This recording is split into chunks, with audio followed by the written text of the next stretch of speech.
in mind, the defense wish to put on you first. We do, Your Honor. And they call you first witness. Thank you, Your Honor. The defense would like to call Camry Porter. Porter, please.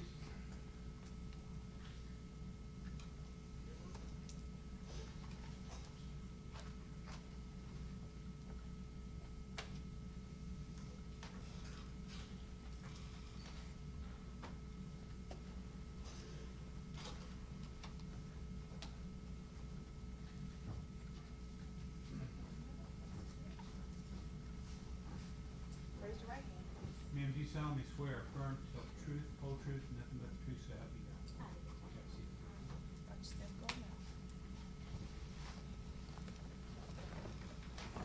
Would you please state and spell your name? Yes, Camry Porter, Camry, last name Porter, Porter. Given your outfit, this may be a silly question. Where are you employed? I'm employed with the Shelby County Sheriff's Office, Jail Division. What do you do? I'm a sergeant.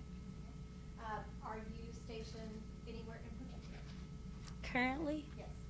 I'm stationed in the court tunnel. Okay. And what about on October the 5th of 2022? That day, I was stationed on the 4th floor. Okay. And that is in 201 Poplar, Yes, ma'am. the jail. Yes, ma'am. Now, I want to talk to you specifically about October the 5th of 2022, okay?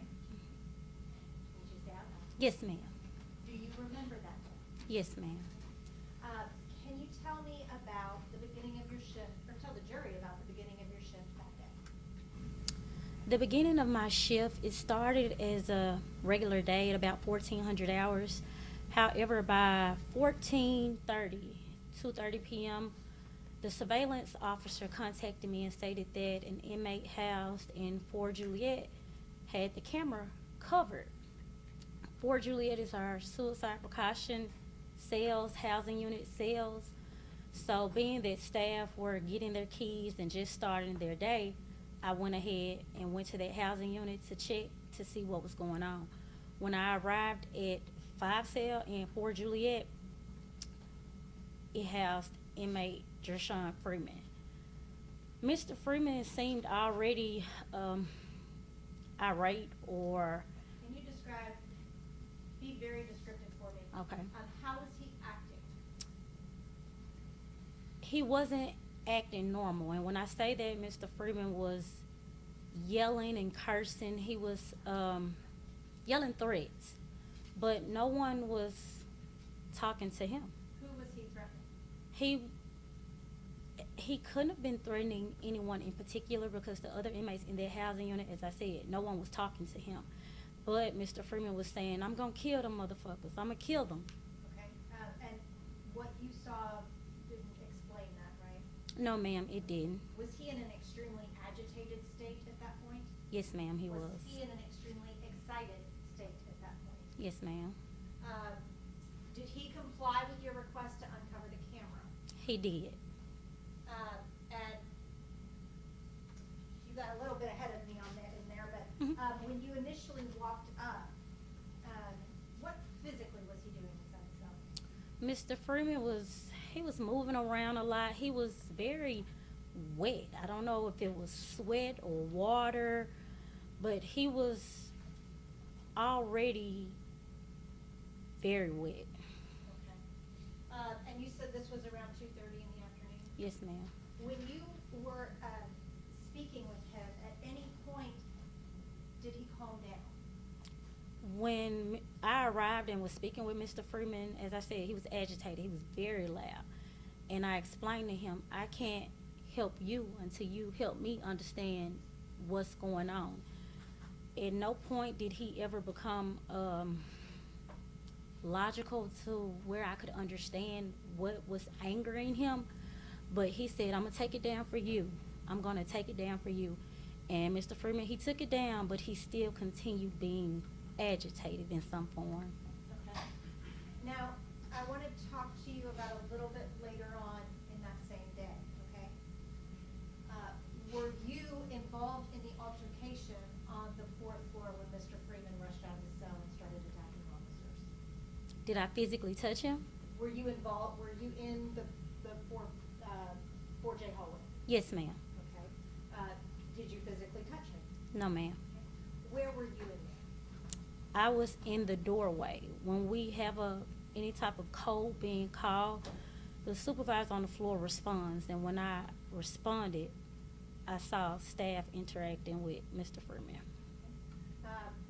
By the time you got there, had spray already been utilized? Yes, ma'am. Was the spray heavy in the air? Yes, ma'am. Tell me about how you felt being exposed to the spray. What is that like? It's hard to describe from person to person because it affects your sight. It affects your sinuses. Some people sneeze. Some people have a runny nose. I have even once thrown up from exposure to that spray. Is it bad? It's bad. Now, were you present for the remainder of the circumstances on the 4th floor? Yes, ma'am. Tell me about that. When a code blue is called and the jail staff are trained to respond.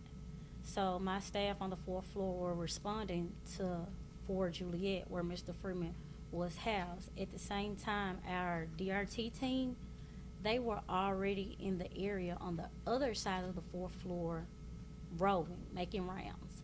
So they were able to respond quickly.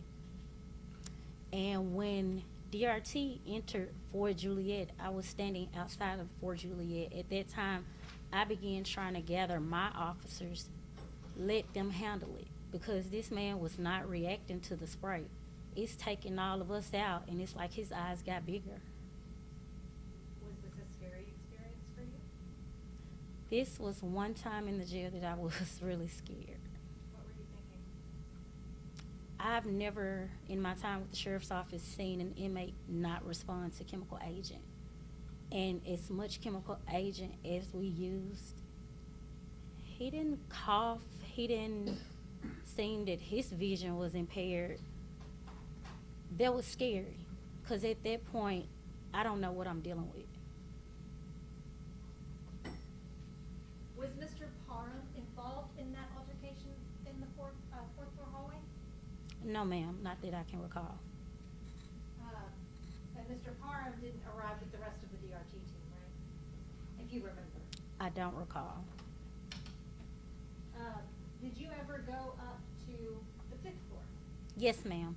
Did you encounter the spray, smell, and stuff on the 5th floor? Yes, ma'am. Can you tell me about that? When I arrived up to the 5th floor, staff were still getting Mr. Freeman attempting to get Mr. Freeman under control. He was still resisting when I arrived. So at that time,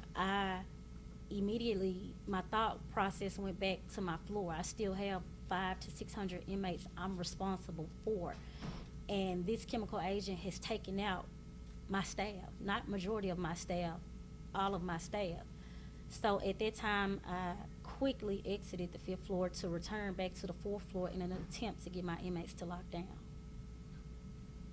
When all of this was going on, were you scared of Gershun Freeman? I was scared of Mr. Freeman. That's all I have to know.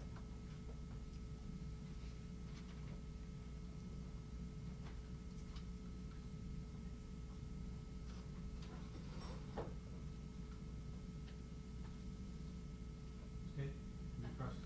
I wasn't sure if it was the state or. State and then the other defendant. Thank you, Your Honor.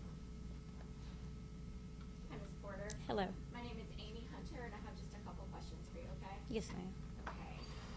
So you were the sergeant over 4J on November 9th of 2022. Yes, ma'am. And as we have heard, this is a particular unit within the jail where, go ahead. Question, you said November 9th? I'm sorry. I'm looking at the day that you gave your statement. My apologies. Thank Okay. you for correcting me. On October 5th of 2022. Yes, ma'am. You were the sergeant over 4J, is that right? Yes, ma'am. Okay.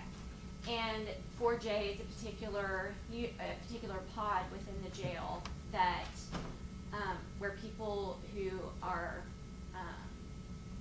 having mental health situations or who need to be watched and due to them stating that they may be suicidal. They're housed there, is that right? right? Yes, ma'am. And you've already alluded to the fact that there is a video camera in the cell. Yes, ma'am. Okay, so you all are able to see what is going on in that cell.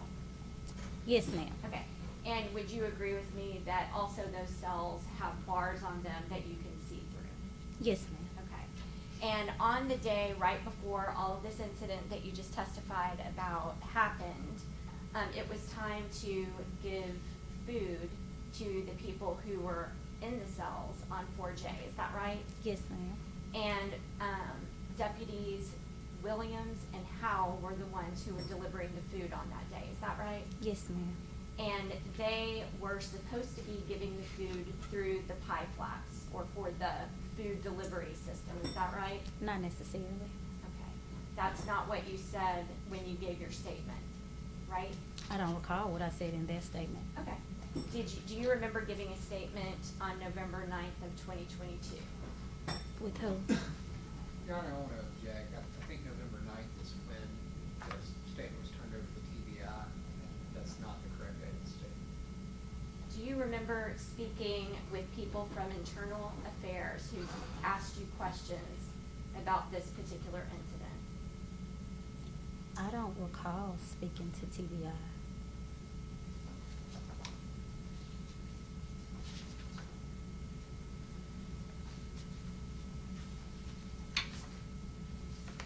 Do you recall talking to anybody, not TBI, but people with internal affairs within the Shelby County Sheriff's Office? Within the Shelby County Sheriff's Office, no. I'm gonna pass up, and I'm talking about, somebody who works for the Sheriff's Office named Sprouse. Does that ring a bell to you? That's a detective. Okay, did you speak with that detective? I don't recall concerning this incident, but I have spoken with the Detective Price on previous incidents. Okay. Your Honor, may I approach the witness? Yes, you may. Or have this document Have handed to that her? handed. There's a clean one right there. I got it. Thank you. If you could look that over and see whether or not that refreshes your recollection.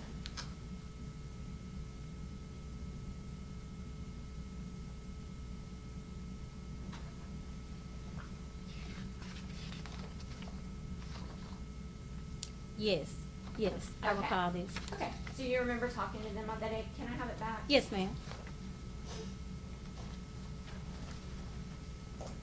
So, do you need to read the whole thing so you can remember what you told them about the food delivery system? I recall, yes. Okay. And go ahead, you can take your time. Thank It's you. about 6 pages.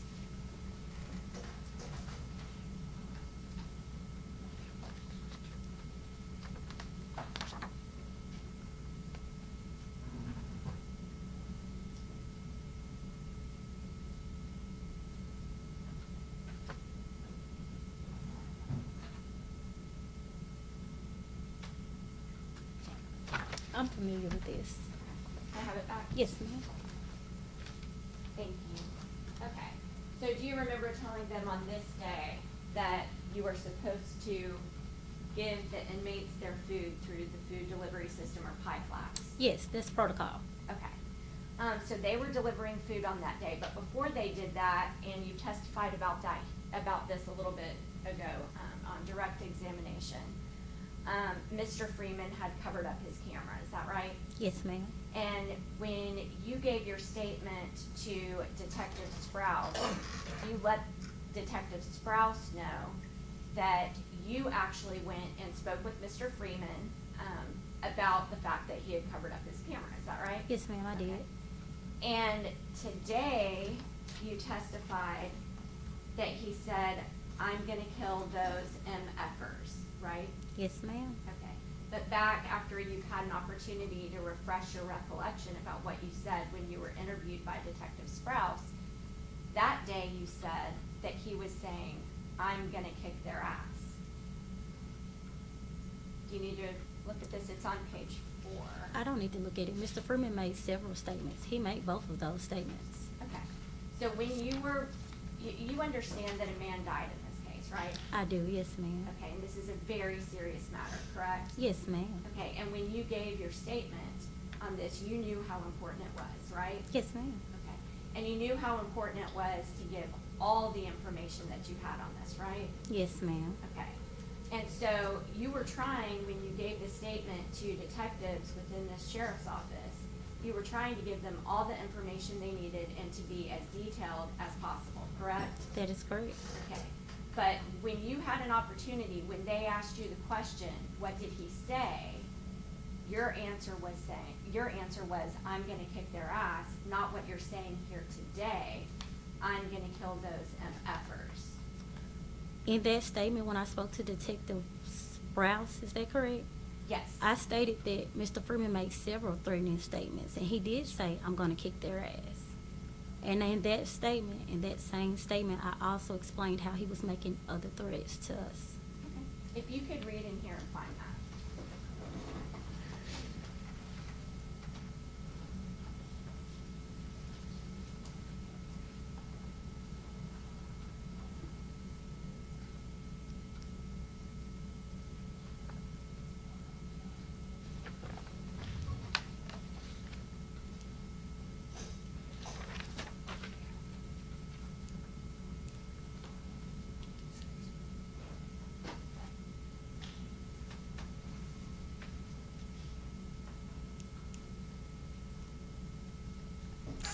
Right here on line 25, when I'm responding to, it's the question Detective Sprouse had asked. But I stated, in 4th floor Juliet, so I assumed that's what this inmate was doing. When he was speaking aggressively towards me, when I got to the cell, I said, hey, what are you doing? Uncover my camera, what's going on? And he stated, I'm going to take it down for you, but I'm going to kick their ass. He continuously stated, I'm going to kick their ass. I understand what's wrote right here. Mhm. He continuously stated, I'm going to kick their ass. I'm going to kill those motherfuckers. He continuously made threats towards staff. Okay, and I'm not trying to say he didn't say he was gonna kick their ass, it's just, it's quite a different thing to say, I'm gonna kick someone's ass and I'm gonna kill somebody, right? I mean, that's different, right? I agree. Okay, but you didn't find that to be important to tell to Detective Sprouse on the day that you were interviewed? That's something that I expressed to them. Okay, if you could find it in there where he said that he was gonna kill somebody, I would like. Kill wasn't my exact word used, but I stated, he continuously stated, I'm going to kick their ass. Okay, and that's all I'm trying to I understand. establish. On that day, what you said was that he said, I'm gonna kick their ass. Yes, ma'am. Okay, if I could have that back. Thank you.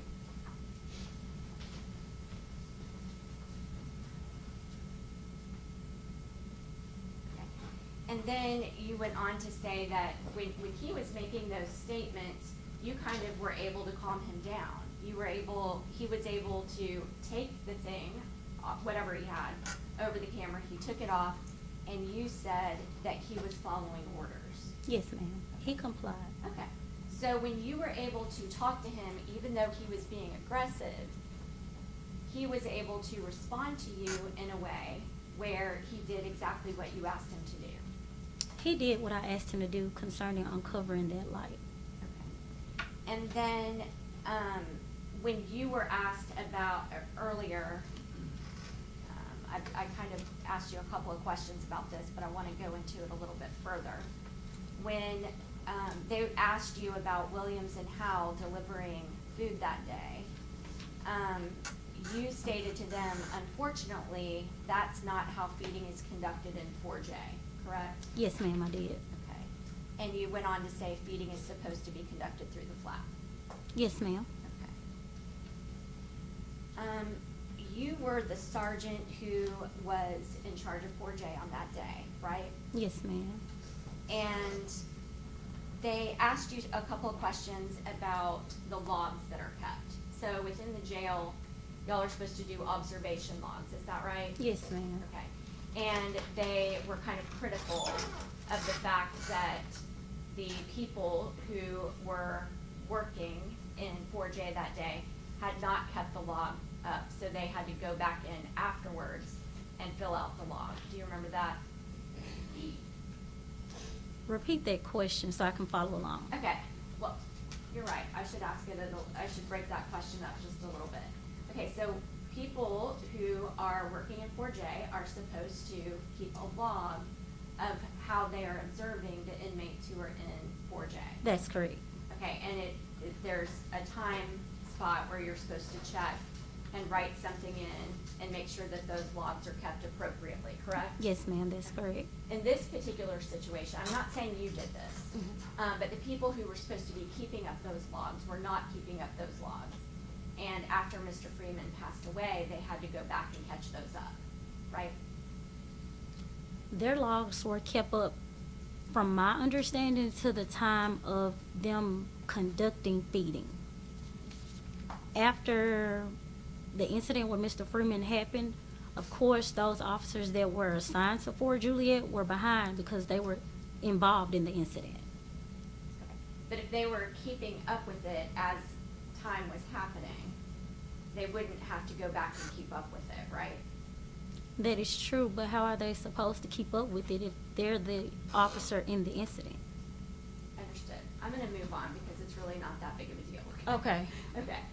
You participated in, or not you participated, you were the one who was able to fill out, you were responsible for filling out the major incident packet in this case, is that right? Yes, ma'am.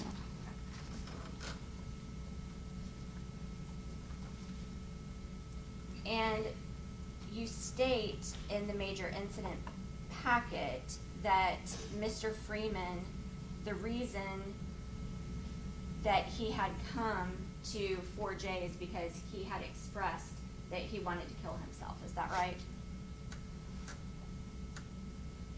That's typically why any inmate comes to Fort Juliet. Right. Yes, So- ma'am. And so he reported it himself.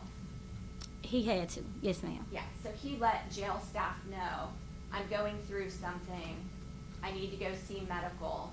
He went to go see medical, and then medical placed him in 4J, right? That could be the case. And in your major incident packet that you filled out, you did not list Lieutenant Cleaves or I believe it's Deputy Lawson, Officer Lawson. Officer Lawson. Mhm. You did not list either one of those in your major incident packet as a witness, is that right? I don't recall. I haven't seen that packet in years.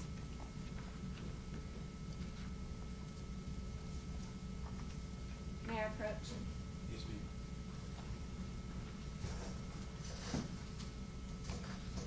Thank you.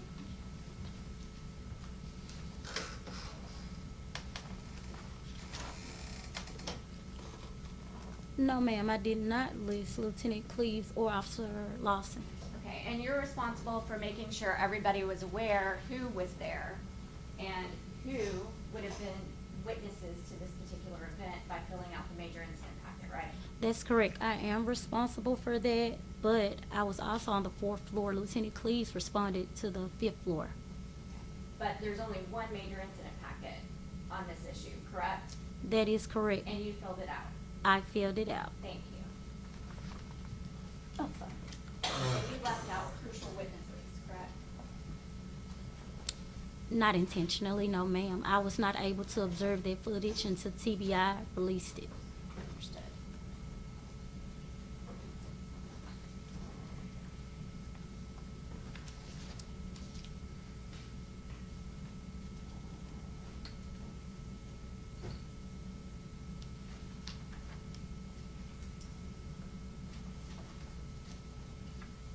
And in the major incident packet, you described Mr. Freeman as being subdued, correct?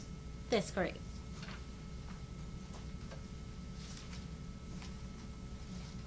Those are my questions.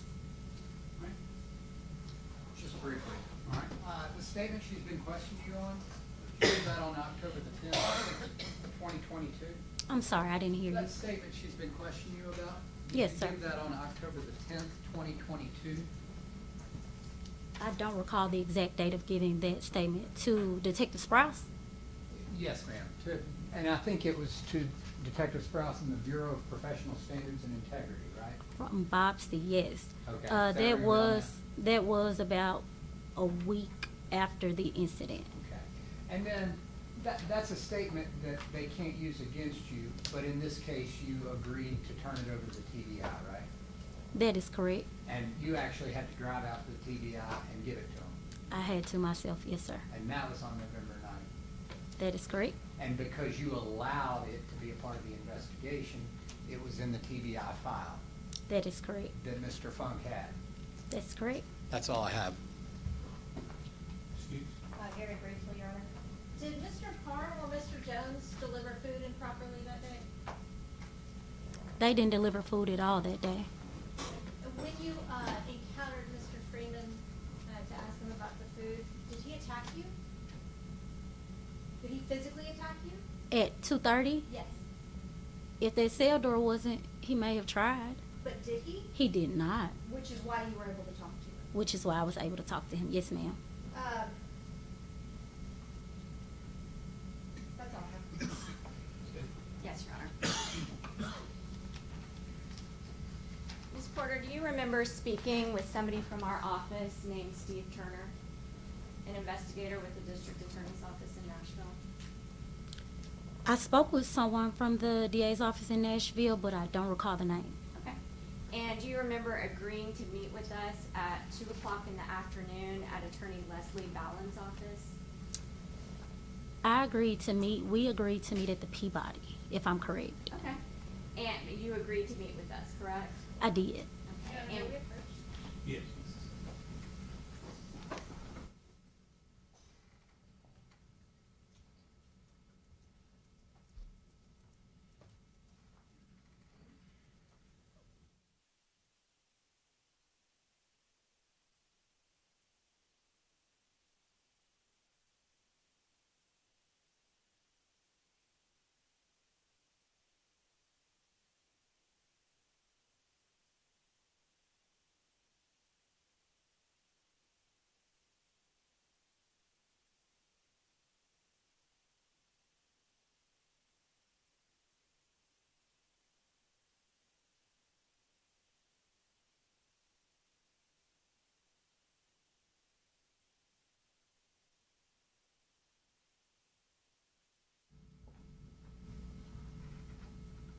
so, Ms. Porter, you agree that you set up a meeting to meet with the state, me, and our prosecution team and our investigator, Steve Turner, back in April, I believe, right? Yes, ma'am. Okay. And you said that you were gonna come, Correct. but this is the first time I'm ever seeing you. Why is that? That is because I wasn't fully aware of who you all were and what, as far as defense prosecution, I wasn't fully aware of anything. I wasn't subpoenaed by anyone at that time, if I remember correctly. And once I realized you were the prosecution, I wanted you all to go through my attorney. And I gave him my attorney's name, contact number several times to reach out to my attorney if they would like to speak with me. You agreed to meet with us and you stood us up, right? I agreed to meet with you all, and once I received your card and realized who you were, I gave him the information to meet with my attorney. May I follow up with one question? Yes, you may. Was that April of this year? That is correct. That's all I have. Anything else? Nothing, Your Honor, thank you. Thank you, we appreciate you coming. Thank you. You can't talk to anybody else or other people that are waiting to testify. You cannot discuss with them at all your testimony, what you were asked, or what you answered till the trial. Yes, sir. Thank you. Thank you. You may need a break? Call the next witness? Oh, you need a break? No, I'm good. Okay, you're good, okay, all right. Call your next- The defense calls Brandon Lawson. Brandon Lawson, please.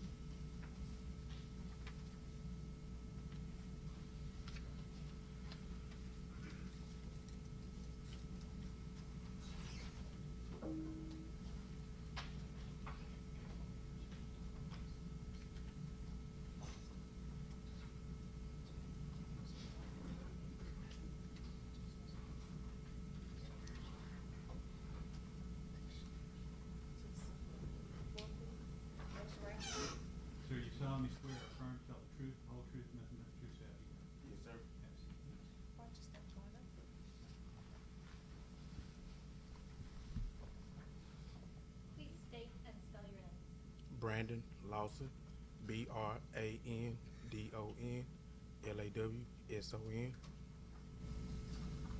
What do you do? I'm a corrections deputy for Shelby County Sheriff's Office at 201 Poplar. Were you a correctional deputy at 201 Poplar on October the 5th of 2022? Yes, ma'am.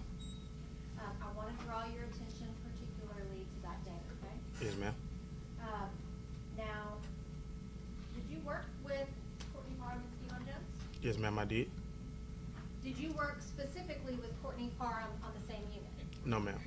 What unit did you work with? I worked on the 3rd floor. Okay, and what about Mr. Parham? Ms. Parham was on the detention response team. Okay, DRT? Yes, ma'am.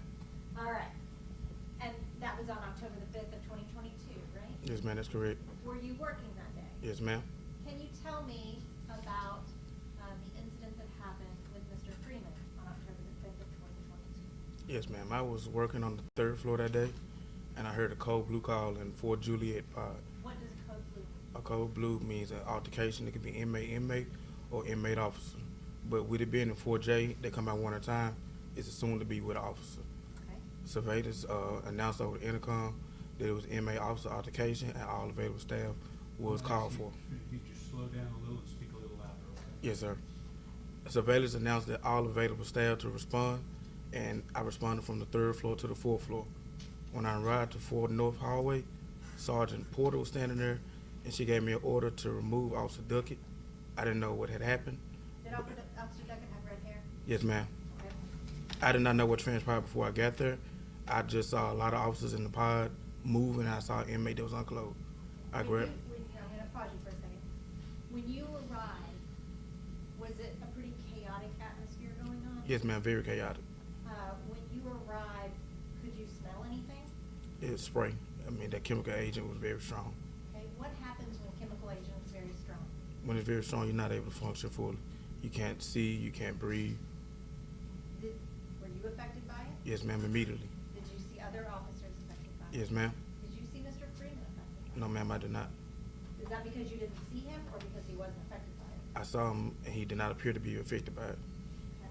So he did not appear to be what? Affected by it. Now, you indicated that you got Officer Duckett, right? Yes, ma'am.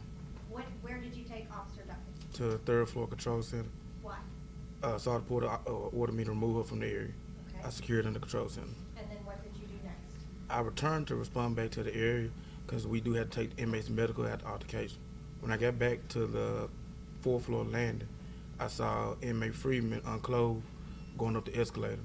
So I followed behind him. Okay, do you remember, did anyone else go up as well?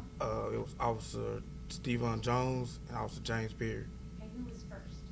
I couldn't recall who was first. Okay. Okay, what do you remember happening on the 5th floor?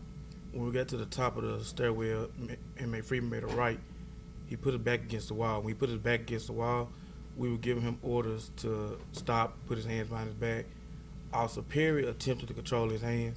When Officer Perry attempted to control his hands, inmate Freeman struck Officer Perry with his right hand to the face. Can you show the jury what you mean by trying to control his hands? His hands were out in front of him, so Officer Perry was trying to grab his hands. As he was grabbing his hand, inmate Freeman struck Officer Perry. Okay, did you see him strike Officer Perry? Yes, ma'am. What happened after Mr. Freeman struck Officer Perry? Me, Officer Perry, and Officer Jones became involved in the altercation with inmate Freeman Why? because he assaulted the officer, and we were trying to stop the assault.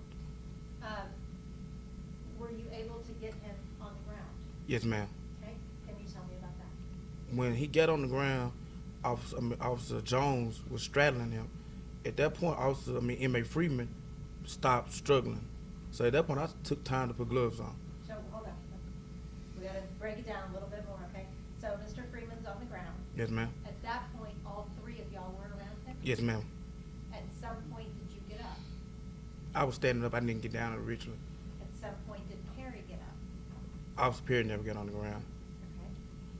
Okay. At some point, Mr. Jones was on, where on Mr. Freeman's body was Mr. Jones? He was around the back of his thighs. Okay. And what was he doing? He was straddling him. He had one knee on each side on the ground. Okay. Yes, ma'am. And that's when everybody kind of backed off except for Mr. Jones? Yes, ma'am. Now, what happened next? Once I got down on the ground, then Officer got on the ground, and we were attempting to get him in handcuffs, and he began struggling again and refusing to submit to restraints. Okay.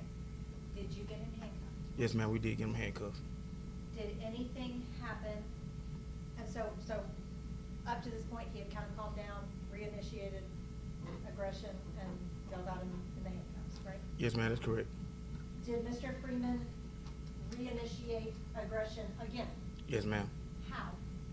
He kept making threatening remarks, and while he was making those threatening remarks, I saw a reaction. I didn't know exactly what had happened at the time from Officer Jones. So I grabbed Officer Jones, and by that time, Officer Parham had got there, and he grabbed inmate Freeman. And we grabbed inmate Freeman, Hold on, let's Officer make- Jones. hold on. We gotta break it down. Okay. When you grab, The jury is listening to you and taking notes, so you need to slow way down, okay? Yes, sir. Instead of slowing way down, you go slow way down. Yes, sir.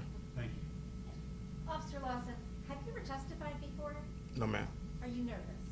No, ma'am. You're not? Okay, you're good. All right. He's just So fast. I need for you to speak very slowly and clearly so the jury can understand you, okay? Yes, ma'am. Tell the jury, when you went to go get Mr. Jones, what did you see? Officer Jones yelled that inmate Freeman grabbed my balls. What did you see? And I looked Said- down, and I saw he had his testicles in his hand. Okay. Did he appear to be applying pressure with his hand? Yes, ma'am, he was squeezing. Okay. And then what happened next? Officer Jones repositioned his right leg to get away from inmate Freeman's hands. I walked around to the other side, and that's when I got on my knees, and I grabbed inmate Freeman's hands so he couldn't grab Officer Jones again. Okay. And at that point in time, is that when Mr. Parham put his knee on Mr. Freeman's back shoulder area? Yes, ma'am, that's correct. Okay. And is that a move that y'all are trained to do? Yes, ma'am, that is. All right. At this point in time, there have been kind of ups and downs, right? Yes, ma'am. Was this still a pretty tense atmosphere? Yes, ma'am, because at that point, we were still being exposed to the chemical agent. Was it hard for you to breathe at that point? Yes, ma'am. Tell me about the physical reactions you were having to the spray. I was coughing, my eyes were forced and shut. I vomited a couple times while still restraining Mr. Freeman. Did you stay though? Yes, ma'am, as long as I could. While you were there, did you see Mr. Parham doing his best to monitor Mr. Freeman while he had his knee on? Yes, ma'am. Now, with that knee, you said you're trained in that, right? Yes, ma'am. Are you trained to set yourself up to distribute weight? Yes, ma'am. And is that to avoid putting all of your weight on your knee? Yes, ma'am. You're trying to keep your weight on your feet and then just lean forward and control the amount of body weight that you apply. Okay. Now, we've watched the video a million times, so I'm not gonna pull it back out. Do you remember going to get coats? Yes, ma'am. Okay. Why did you go get those? Let me back up. Don't say anything that somebody else said. You went to go get coats, right? Yes, ma'am. Where were they? They were near the outside gym Why did you go get coats? to cover inmate Freeman Why? because DRT Scott arrived on the scene, and DRT takes over in those situations, and he ordered me to go get those coats But why would they go get a coat for Mr. Freeman? to cover Mr. Freeman because our plan was to take him to medical, and then we need to cover him for prior concerns. Okay. Do you always take an inmate to medical if there's been any use of force? Yes, ma'am. Does that include a spray? Yes, ma'am. Does that include, if they were hit or anything like that? Yes, ma'am. Is it any use of force at all? Yes, ma'am. So the plan was already to take Mr. Freeman to medical? Yes, ma'am. Is that why the chair was sent for? The chair was sent for because normally we would walk the inmate, but Mr. Freeman wasn't assisting us in getting him up. So we could say if we're gonna put him in the medical chair and roll him. Okay, so we're gonna get there. When you were observing Mr. Freeman, could you tell if he was breathing? Yes, ma'am. Was he breathing? Yes, ma'am. And was that while Mr. Parham had his knee on Mr. Freeman holding him down? Yes, ma'am, that's correct. Okay. After Mr. Parham got up, did you see whether or not Mr. Freeman was breathing? Yes, ma'am, he still was breathing. Did you actually, were you one of the people that picked him up? Yes, ma'am. Please tell the jury about trying to pick him up. So we attempted to pick him up. It was myself and DRT Scott. So, you know, when you reach down, you try to grab him around the shoulder blades and around the armpits or like around the biceps, but he was extremely slippery because our spray is oil-based. And so our hands covered with it and his body's covered with it. So my hands were slipping up towards his wrist. So were you intentionally trying to pull him up by the upper parts of his arms? No, ma'am. Okay. What were y'all trying to do again? We were trying to grab him by the armpits, bicep area, but we're not able to hold on. At that point in time when you picked him up, were you able to tell whether or not he was breathing? Yes, ma'am. Was he breathing? Yes, ma'am. How do you know? I saw the rise and fall in his chest, and that's how we're trying to see if an inmate is still breathing. You're trained to see whether an inmate is still breathing? Yes, ma'am. What are you supposed to do if an inmate is not breathing? We're supposed to call a code white, and if they're not breathing, we initiate CPR. Did you initiate CPR? No, ma'am. Why not? Inmate Freeman was still breathing.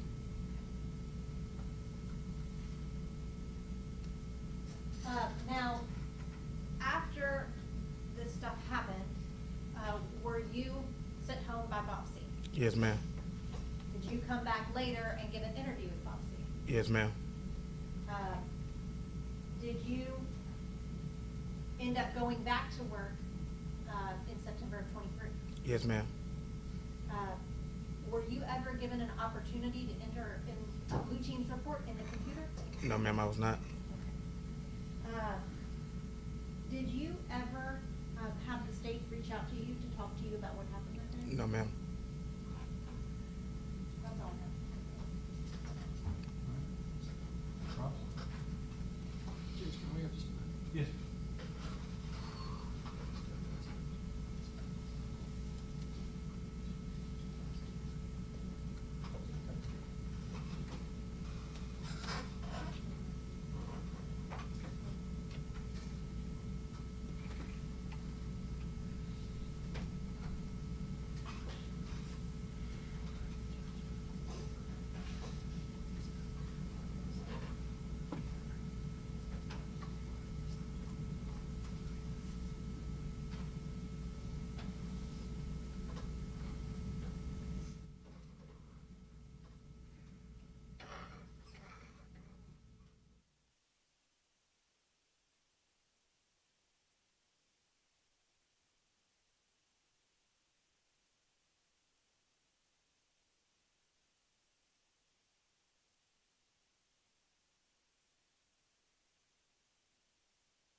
Video in this case? When I went to Bobsey, maybe a week or so afterwards, Okay. So when you went to what? the Business Professional Standards and Integrity, that's our Internal Affairs and Shelby County Sheriff's Office. Okay. Is that when you gave your statement in this matter? Yes, ma'am, that's correct. Okay.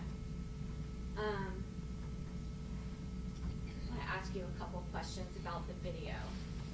Okay. So, would you agree with me this is the fourth floor of the sheriff's office? Yes, ma'am. And I'm gonna start playing right here, and will you let us know when you can see yourself in this video? Yes, ma'am.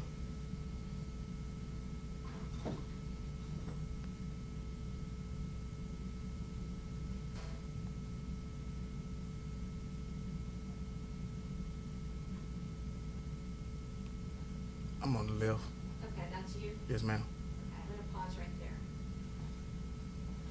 When you went and gave your statement, you were speaking with somebody named Detective Sprouse, is that right? Yes, ma'am, that's correct. Okay. And when you went and spoke with him, you knew how important this situation was, right? Yes, ma'am. And you knew how important it was to tell the truth, Yes, ma'am. the whole truth. Yes, ma'am. Everything. Yes, ma'am. Truthful, right? Yes, Because ma'am. somebody died in this situation, right? Yes, ma'am. Okay. And so when they were asking you questions, you were actually sworn to tell the truth, right? Yes, ma'am. Okay. Just like you swore to tell the truth today, correct? Yes, ma'am. Okay. So one of the things that they asked you what happened when you all got up to the 5th floor, right? Yes, ma'am. And one of the things that you said was, we pinned him, cuffed him, and then rendered medical aid. Yes, ma'am. Okay. And I want to play this through for a little bit, and can you tell me, after you pinned and cuffed him, when you started rendering medical aid, okay? Yes, ma'am. So that's you kind of closest to us, right? Yes, ma'am.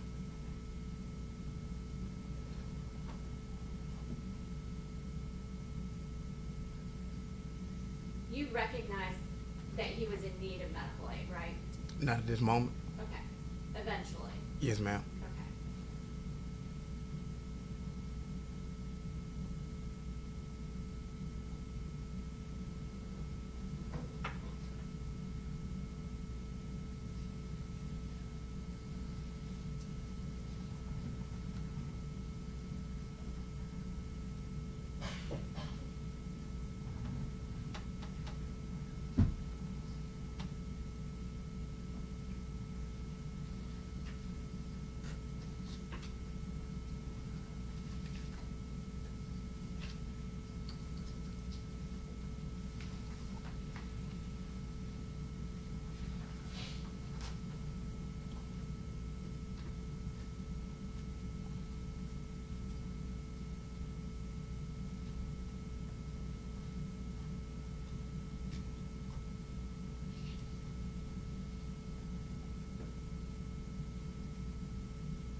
Can you still see yourself? Slightly, I'm on the other side of DRT Parham. I'm bending over right now. Can you speak just a little louder so the jury can hear, please? I said yes. I'm grabbing Officer Jones right now. Okay. So you're right behind Mr. Jones. Yes, ma'am. And now you're, Kneeling down by the gate.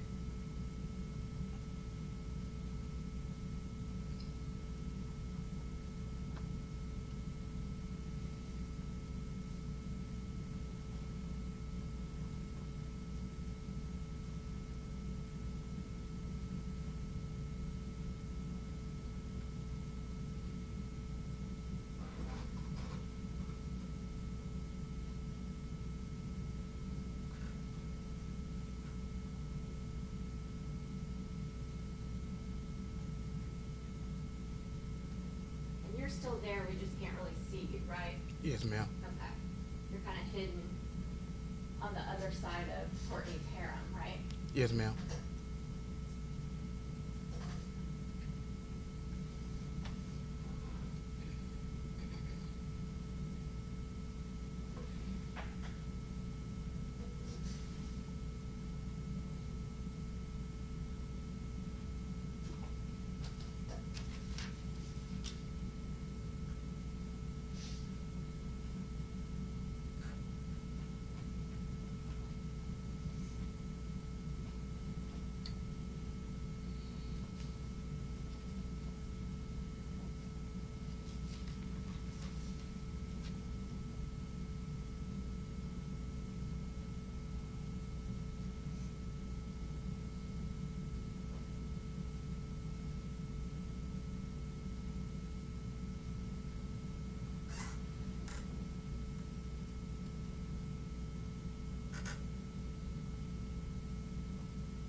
Okay, Mr. Jones is leaving the situation now. Did you ever see him give medical aid?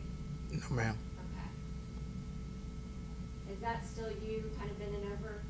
Yes, ma'am. Okay.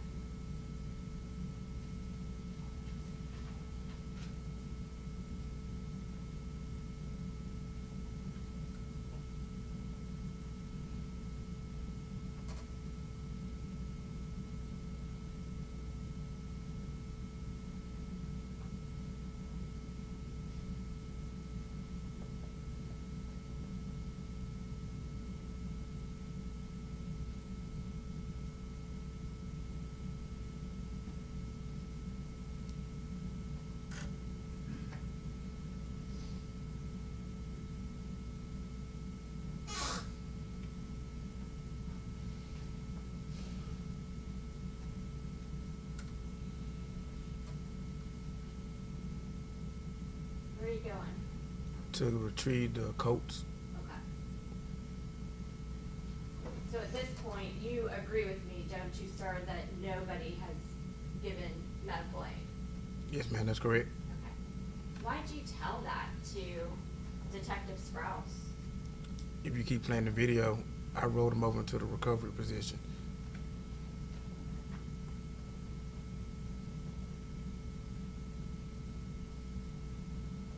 Rolling somebody in the recovery position is different than giving medical aid, isn't it?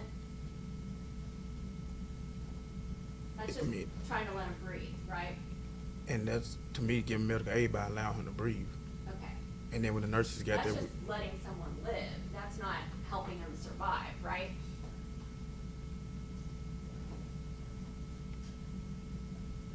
Would you agree with me about that, sir? I would agree that you need to breathe to survive.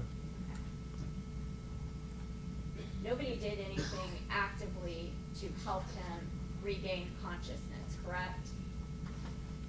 I don't know if he was conscious or unconscious. I just know if he was breathing. Are you looking at the same video that I'm looking at, sir? Yes, ma'am, I'm looking at it. Objection, Your Honor, I did it. Well, I'll let her ask the question because there's no record. Verbal.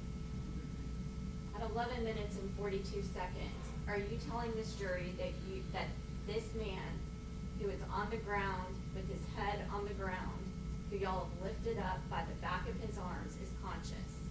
Is that what you want this jury to believe? I'm not present right then, so I can't tell you. Are you watching the video though, sir? I'm watching the video. Okay.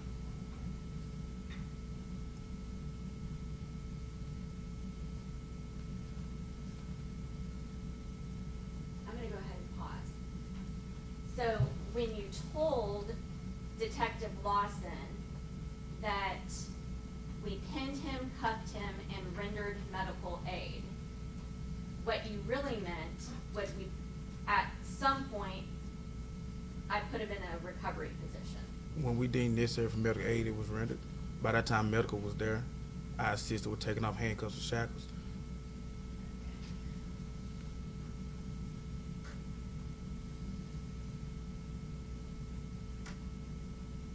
Go back to the first thing that you told Detective Sprouse.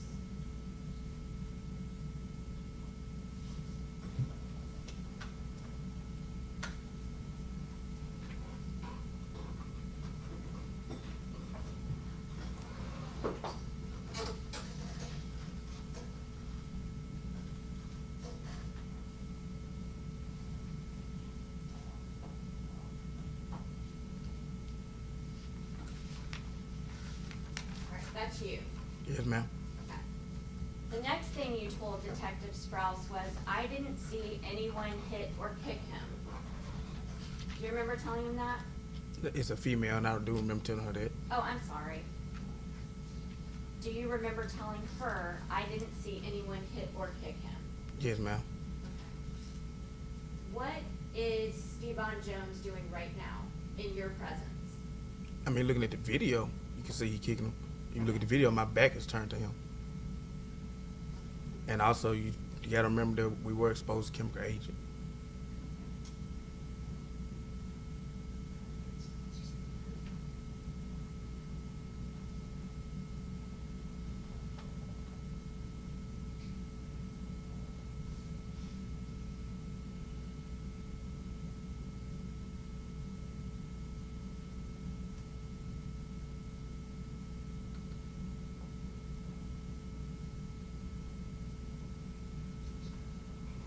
So you're standing right there and you did not see Stevan Jones hit or kick Gershun Freeman. Is that your testimony? My testimony is I can see it on video. Right. At that time, I'm going based off what I saw. At that time, I was exposed to chemical agent. So you can see maybe 80% Now of I was what? exposed to chemical agent. So you can see about 80% of the time. It's intermittent vision. What rank are you? Because I want to make sure I'm Corrections deputy. deputy. Yes, ma'am. Deputy Lawson.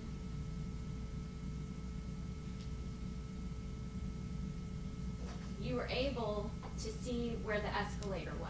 in order to go up the escalator, correct? Yes, ma'am, that's correct. And you were able to get on that escalator and ride to the top of it, correct? Yes, ma'am, that's correct. And once you got up to the escalator, you were able to look in front of you, correct? Yes, ma'am, that's correct.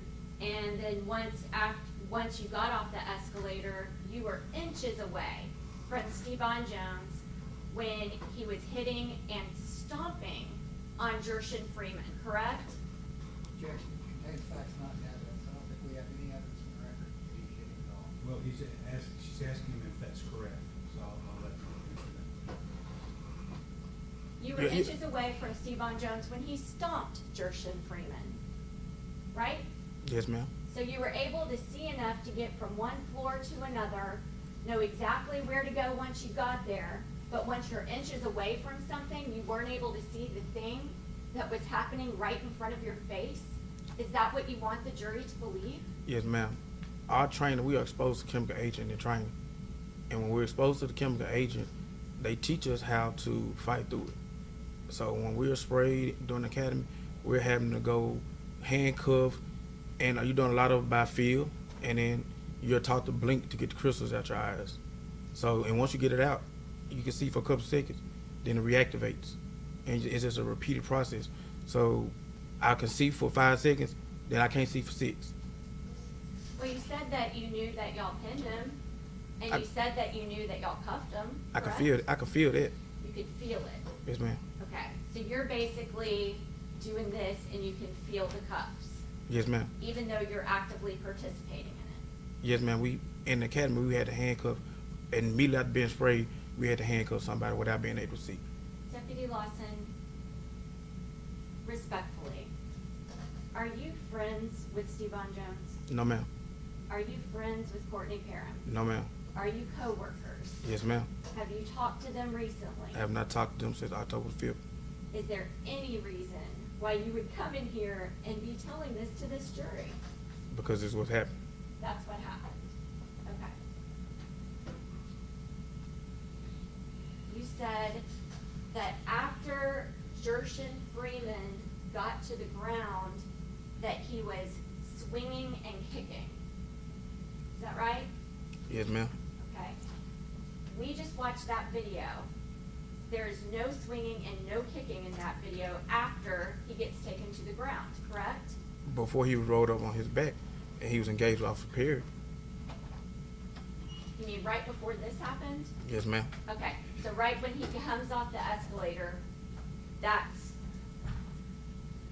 the time that you're talking about? Yes, ma'am. Okay, but when you talked to Detective Sprouse, you said after he went to the ground, he was swinging and kicking, not before he went to the ground. When he went to the ground, if you look, when he was on his back, he was swinging and kicking at Officer Perry. Okay, let's watch that.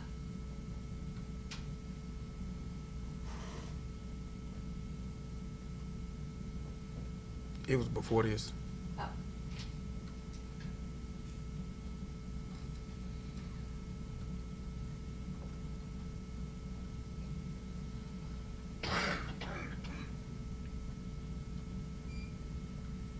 It's on the ground. He's swinging at that point. And he stopped. Okay. So that's the part you were talking about? Yes, ma'am. Okay. You also said that after he got to the ground, he wasn't saying any words, he was only able to grunt. Yes, ma'am. You said that you're the one who went to get the medical chair, correct? I don't recall saying that. Okay. I know I went to go get the coats. Okay.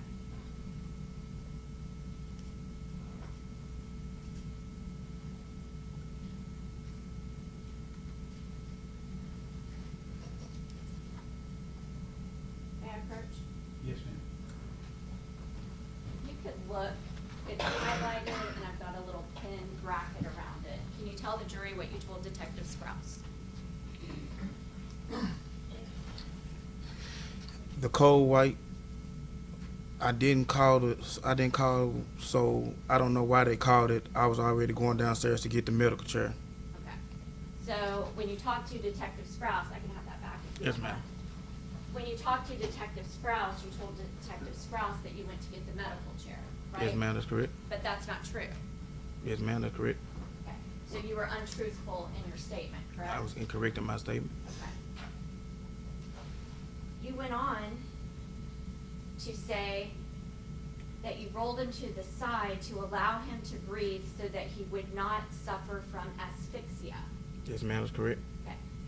You, as somebody who works for the sheriff's office, are aware of the dangers of asphyxiation, correct? Yes, ma'am. It's in your use of force policy, right? Yes, ma'am.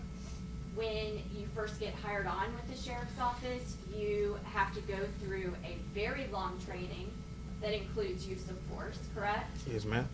And during that use of force training, it is drilled into you over and over and over again that you have to watch and be careful when somebody is in a prone position, not to have them in the prone position at all, but especially not to put pressure on them, correct? That would be incorrect. Okay. Are you familiar with your use of force policy? Yes, ma'am. Okay. Does your use of force policy say 2 separate times in it that you have to be careful when you have somebody in the prone position, and that once whatever danger is over, you have to immediately put them in a prone position so that they can recover? Yes, ma'am, that's correct, but that's not what you stated. You stated to never put them in that position. Okay. It does not say never. Okay, and I apologize, I put that word in there. It's something that you look out for, it's something that you're trained about, it's something that you know is serious, right? Yes, ma'am. And it's something that you know could kill somebody. Yes, ma'am.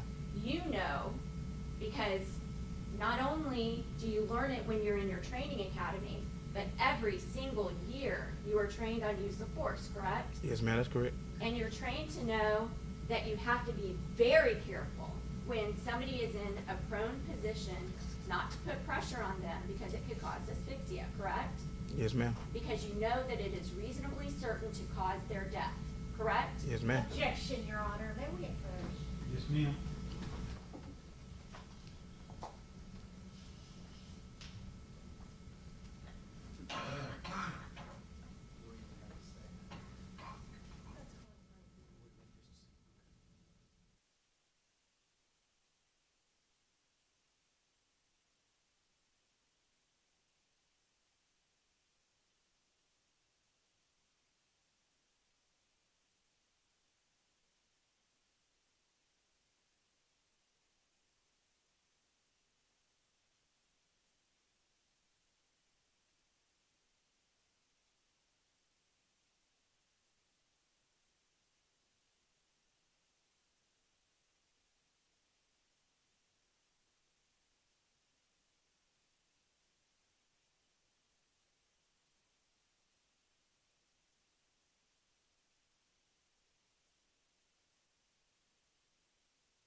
on to say in your statement that you said, "We are not certified to help medically."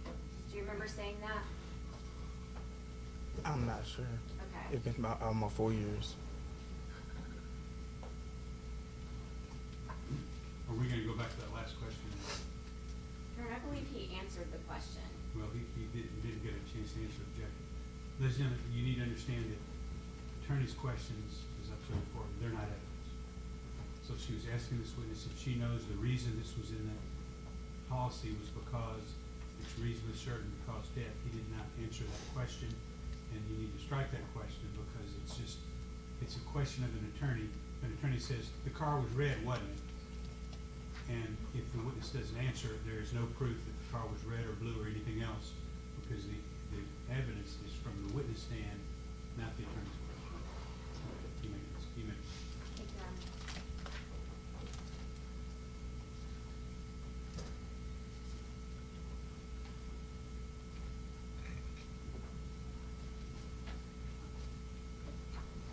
So they asked you the question, after you said that you caused him, you rolled him over so he wouldn't suffer positional asphyxia. You said, and then at that point, we just waited for the medical staff to get there because we are not really certified to do all that. Do you remember that? Yes, ma'am. Okay. You know that's not true, right? I don't think I'm certified to do CPR. Okay. And Do he was- you, I'm sorry, I didn't mean to You may cut you off. finish your answer. I don't think I'm certified to do CPR. And since he was breathing, that leads me to believe his heart was beating. And we're taught not to do CPR unless their heart is not beating. So anything medically past that, I don't know what's wrong or how to treat it. I want to press you on whether or not you know how to give CPR. You just stated some things that leads me to believe that you may know how to use it, right? Yes, ma'am. Okay, so you do know how to use CPR. Yes, ma'am. And you are medically trained to do that, right? Yes, ma'am.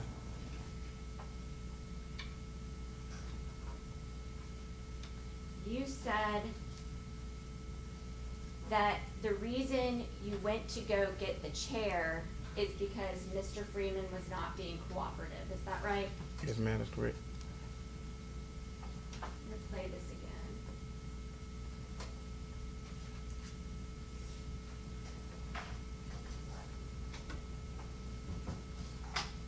And I want you to show us when you went to go get the chair.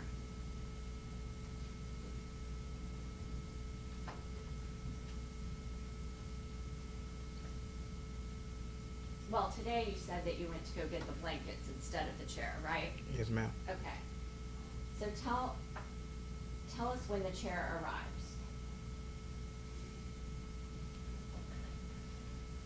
You would agree with me that he is in handcuffs, right? Yes. And you would agree with me that he is not moving, He's moving. or but- he is under control, correct? Yes, ma'am. Okay.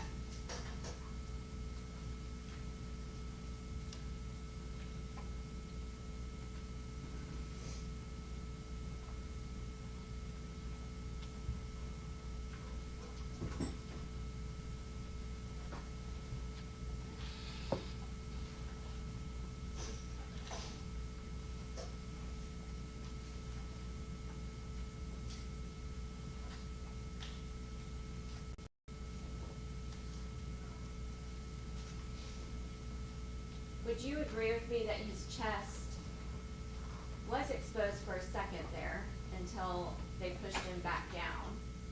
But his chest is not exposed, correct? No, ma'am. Okay. So when you told this jury that you saw the rise and fall of his chest, that would be impossible, wouldn't it? At that moment, yes. Okay.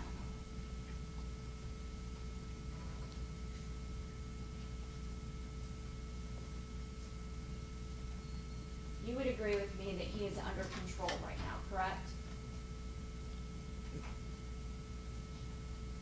There are other things going on at that time that have not been addressed. You would agree with me that he should be placed in a recovery position at this point, correct? No, ma'am.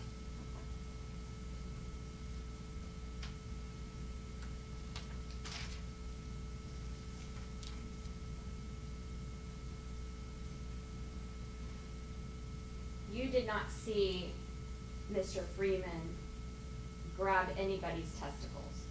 Yes, ma'am, I did. I stated that earlier. You said somebody told you they did. I said he yelled that he grabbed his balls, and when I looked down, I saw that he had his testicles in his hand, squeezing them.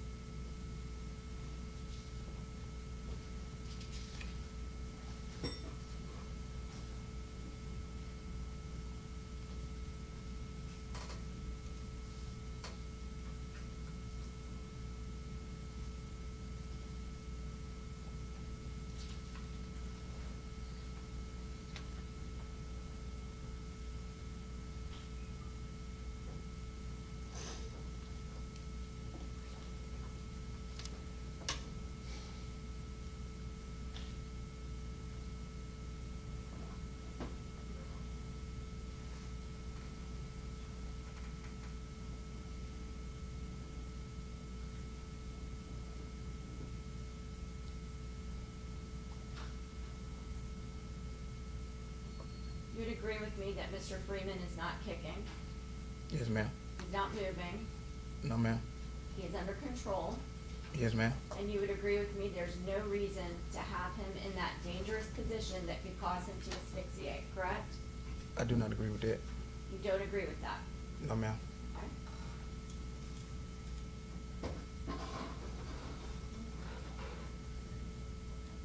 Are you not taught that as soon as somebody is under control, you get them into a safe position and put them in a recovery position? Is that not what you're taught?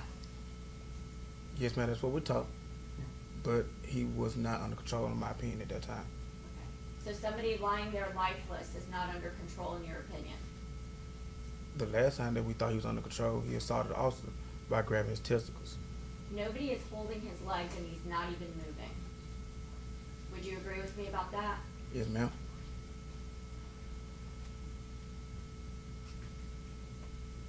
At what point was it that you left to get air? But at this point, I'm going to get the jackets. Okay. Once I come back, you'll see me and DRT Scott try to pick him up. And then once we weren't able to get him up, eventually I put him in a recovery position. I attempted to hold him in the position. Once the spray was too much, I exited to go get some air. I want to ask you some questions about your inability to pick him up properly.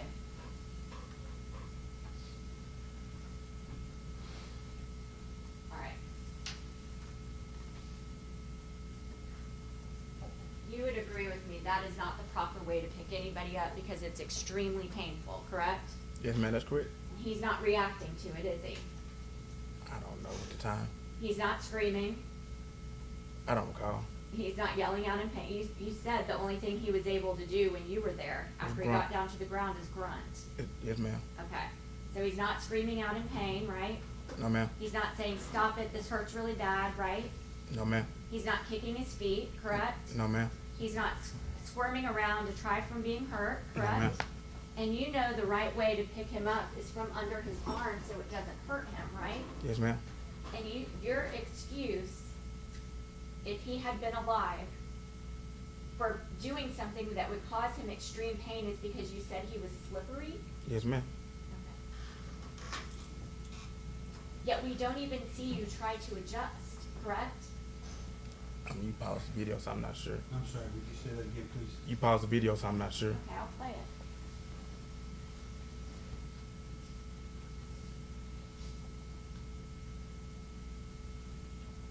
For the record, I'm starting at 10 minutes and 39 seconds of exhibit number 12.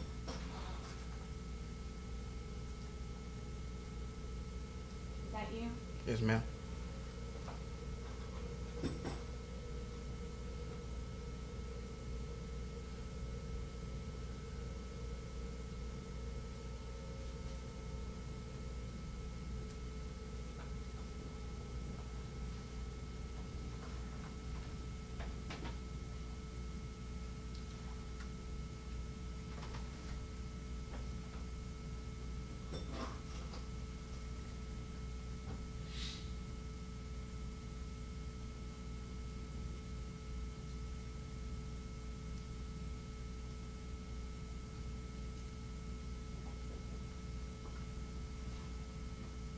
Deputy Lawson, I want to give you an opportunity to tell the jury the truth.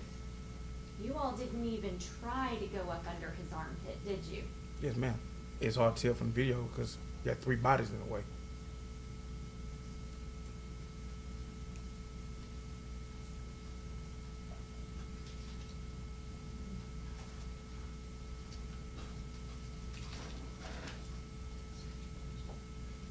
Your Honor, can we have just a moment, Yes, please? ma'am.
I'm gonna ask you to watch this video, and I'm starting at 5 minutes and 30 seconds. Can you tell me when you see Gershun Freeman grab Mr. Jones's balls? That's your words. I say testicles, you said balls.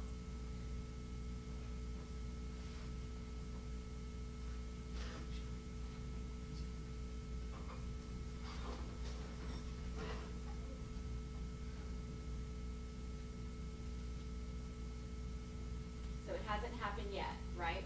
No, ma'am. Okay. And he's handcuffed now, correct? Maybe right now. Okay. But, so now he's already handcuffed. His arms are behind his back. Yes, ma'am. He's got a whole bunch of people over top of him and on his back.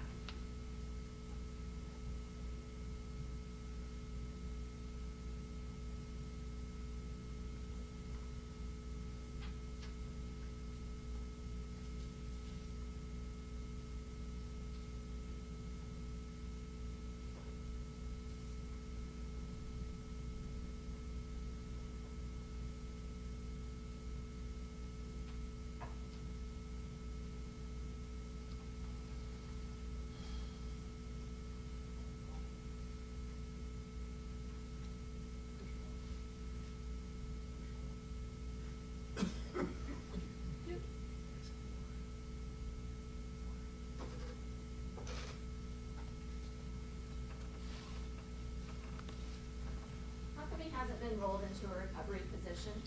We were waiting on shackles to secure his ankles. What do you think is more important, somebody's safety and ability to breathe, or going to get shackles? Well, The Shelby County Sheriff's Office overriding policy is that the officer survives attack. I'm sorry, Can would you you say say that that again and slow down, please? The Shelby County Sheriff's Office overriding policy is that the officer survives the incident. At this point, this inmate has been very aggressive. But We- he's not aggressive right now. He's got handcuffs on. He just resisted us putting those handcuffs on. It took 3-4 grown men to get him in there. Okay, and now he's in them, right? His feet are not secured. Okay. How many people do you see standing around who could help secure him while you wait for the leg irons? I'm thinking 3 people right there, Okay. maybe 4. I Okay. can't see on the other side of the head. Okay, so if you are aware of this, a danger where he could be possibly dying from asphyxia, and there's all these people there, what is the danger in rolling him over so the man can breathe while you wait for the leg irons? At that point, Officer Jones was on the back of his thighs. He was not applying pressure to his abdomen or his chest. So I don't think that there was a chance of position asphyxia at that time. And if we did roll him over, he could kick, he can bite, he can spit. These are all things that we deal with for inmates on a daily basis. And you're trained on how to deal with that, correct? Yes, ma'am. Okay. And you're also trained on how important it is to allow somebody to breathe, correct? Yes, ma'am. Okay. I want to ask you a question about something that you told the jury.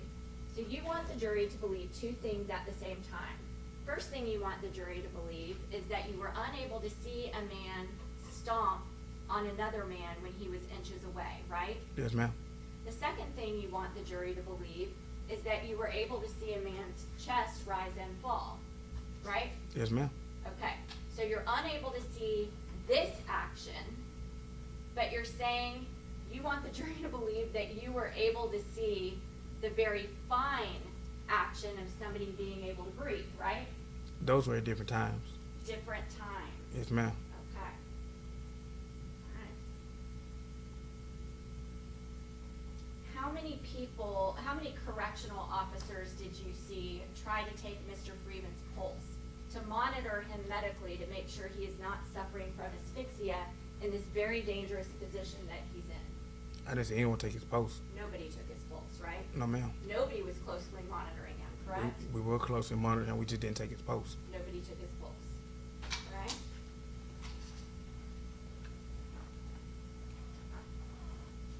We were still planning for you to pinpoint the time Right there. for us, That's right there. right there. So you were right there and you didn't see it happen, you just heard him say something about it, correct? That's not what I said. Okay, I said I heard Officer Jones respond, and I looked down, and then I saw it. okay, well, that happened about a minute and a half after you were not able to see Officer Jones stomping on him, right? Yes, ma'am, that's correct.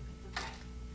Yet you were a bit farther away and you were able to see something happen within inches, because he can't really move very much when his hands are behind his back, right? I was not far away. I grabbed Officer Jones and was over his shoulder and looked down. If you go back a couple seconds. Okay, so a minute and a half later, you're able to see something like that, but That is- you're unable to see a man stomping. That is part of our decontamination process. While we're doing this, we're still decontaminating ourselves. What actions did you take to decontaminate yourself? They teach you time and error, the only things that help with that chemical aid. Seriously, if you slow down, they teach you what? Time and error are the only things that help. So, and they also teach you to blink, because the spray has crystals in it.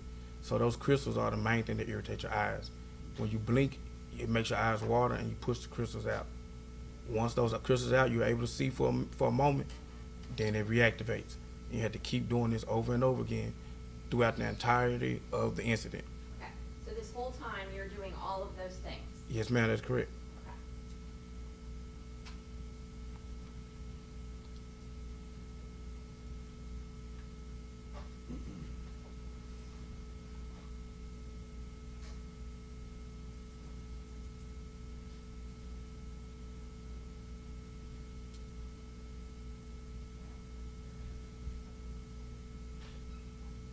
While we play this through, please tell me to pause the video when you can see somebody, anybody, actually grab Mr. Freeman right under his armpits the way you're supposed to.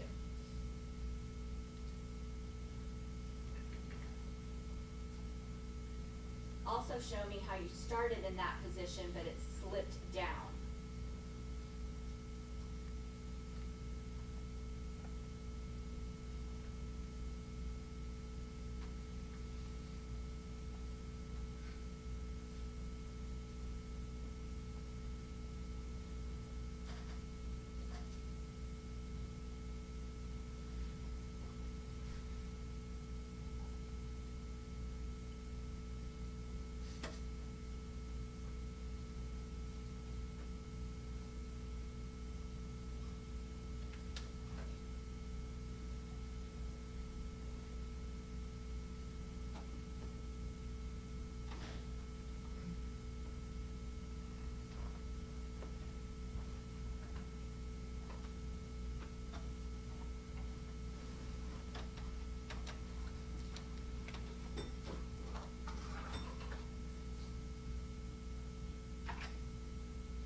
You're testifying to this jury that y'all are in danger in this moment. Not at that moment. Nobody's in danger, right? Yes, ma'am. I'm testifying that we're not. Yet there's 3 people over top of him, more than one person putting pressure on his back. I don't see more than one person putting pressure on his back. You see Courtney Parham putting pressure on his back, right? Yes, ma'am. Okay. And he's not in danger. Nobody's in danger, correct? Not at that moment. Mr. Freeman's not saying anything. He's not giving any threats, right? Not at that moment. He's not moving, right? Not at that moment. And this is the moment that we're talking about, right? Yes, ma'am. The moment that you go and don't get the chair, but you do go get blankets, right? Yes, ma'am. You have to agree with me, Deputy Lawson. Nobody is in danger in this moment, correct? I agree with you. There's no reason why he cannot be put in a recovery position, correct? I don't necessarily agree with that. You don't think he has leg irons on and handcuffs on? You're saying that he can't be put into a recovery position? At that point, you asked me to tell you about something. As you see, I just walked back. I wasn't present. So I don't know exactly what was going on at that time. I can see on the video that he wasn't moving or being combative. Yeah, that's what I'm asking about. But That's what I'm asking about. He's not moving, he's not combative. You agree with me that there's no reason not to put him in the recovery position in that moment, correct? I don't agree with that. We're starting at 10 minutes and 49 seconds. You've just gotten back with the blankets, right? Yes, ma'am. Okay.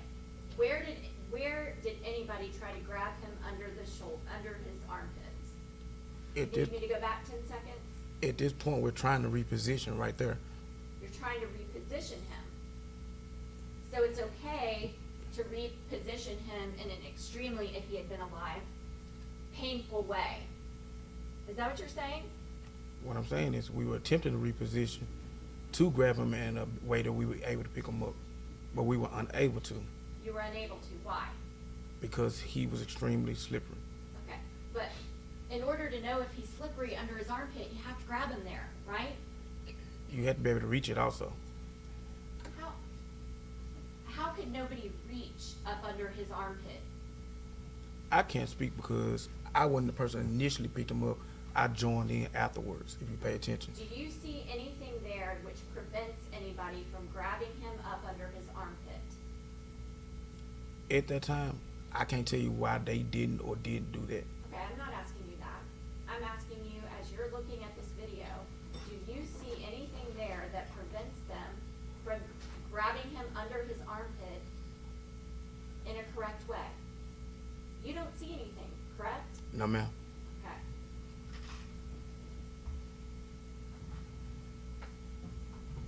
Didn't even try, right?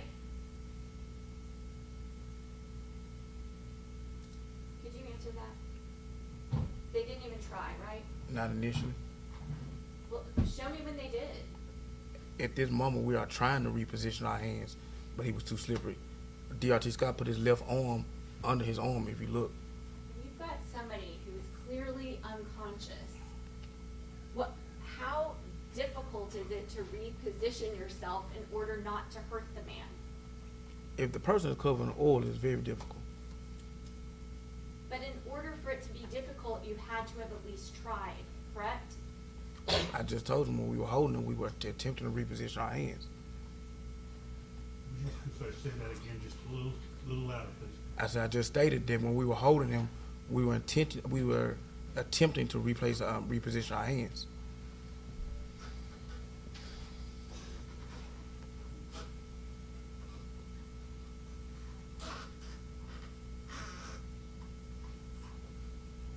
Where did you just go in the video? I went off to the fifth floor landing, I'm sorry, went to where? the fifth floor landing. If I had to get I probably was just trying to get some air and get away from him, because his body was covered in spray. Do you see any reason here not to put him in a recovery position? No.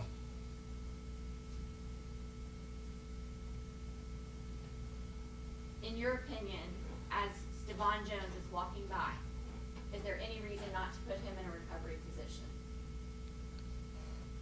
Actually, that is me returning with the medical chair. Okay.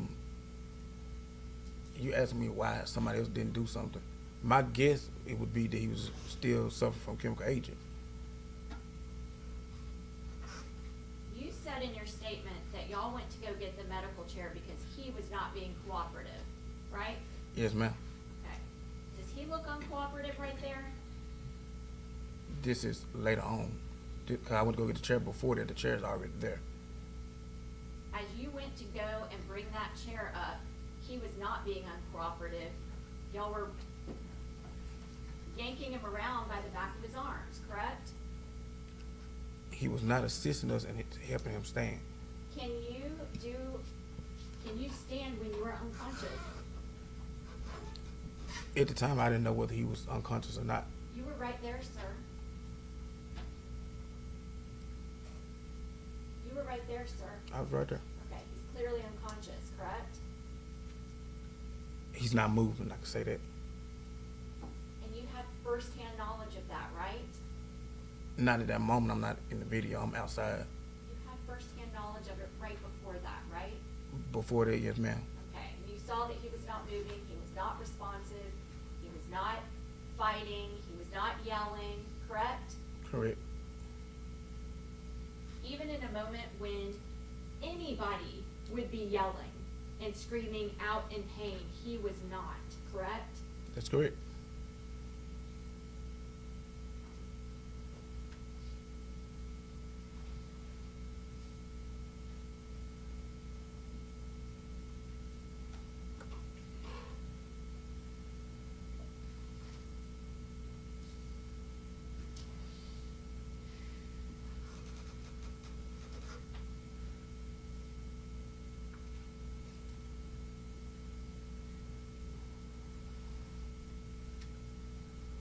So you had left to go get air, is that right?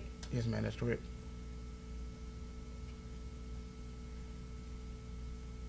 And when you came back, they already had the AED on, is that right? I'm not certain about that. Okay, that's what you said in your statement. Was your statement correct? The statement was 4 years ago, ma'am. Okay, I'm gonna let you, and it was closer in time to this right here, correct? Yes, ma'am. All right. I'm gonna pass this up to you and ask you to read that last highlighted part. To refresh your memory about what you said right after this happened.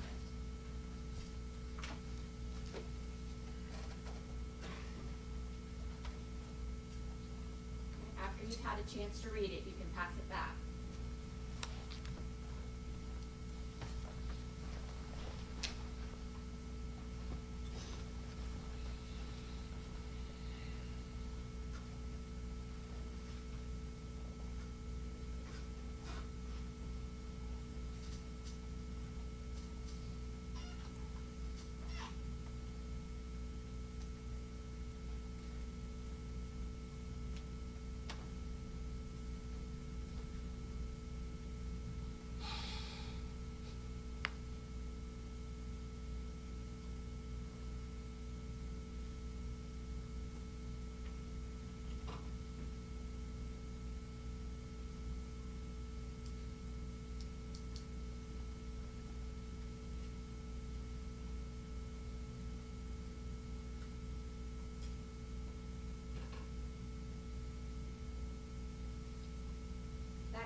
No, ma'am.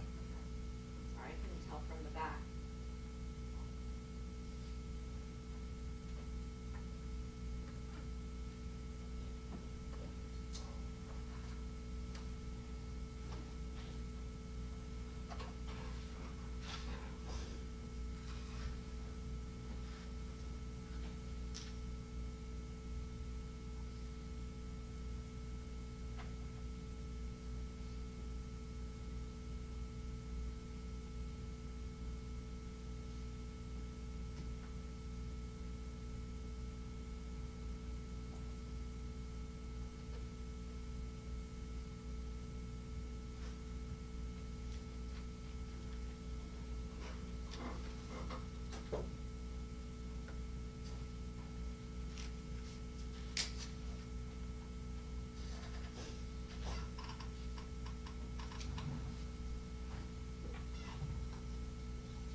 Tell us when we can see you again.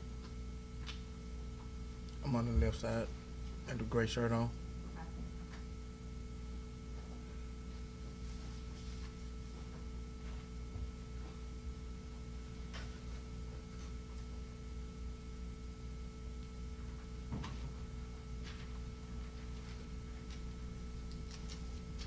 So you're there when they put the AED pads on, right? I guess that's what that's what they're doing right now. I can see. You know what AED pads are, right? Yes, ma'am. The white pads in their hands. And you know what they're for. Yes, ma'am.